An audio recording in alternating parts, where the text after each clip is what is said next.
ზურიკო, ჟორჟი, კვარა, ხალია ბუნიათიშვილი. საფრანგეთი ჩვენია.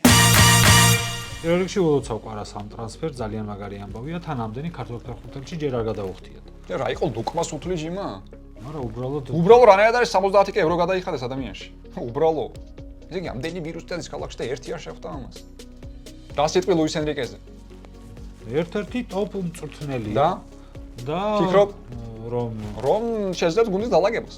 რადგან კვარას სოფლიოში ერთ-ერთი საუკეთესო ფეხბურთელია და მისნაირი ტალანტი ახლა გუნდს წყალივით ჭირდება. კი ბატონო, მისაღებია თქვენი აზრი. კვარა მაიღო 7 ნომერი. რას ფიქრობ ახლა შეადარებიან ბაპეს? რა თქმა უნდა, ბაპე 7 ნომერი იყო და PSG-ს ლიდერი და ალბათ შეადარებენ, რა თქმა უნდა. კვარას ვერავის ვერ შეადარებენ, იმიტომ რომ კვარა შეუდარებელია. არა, განა იმიტომ რომ ჩემი მომავალიშვილის მომავალი ნათლია, უბრალოდ ფაქტი ფაქტად რჩება. პოეზი ბანალ, პოეზი ფინალ. ფინალში შევხვდებით.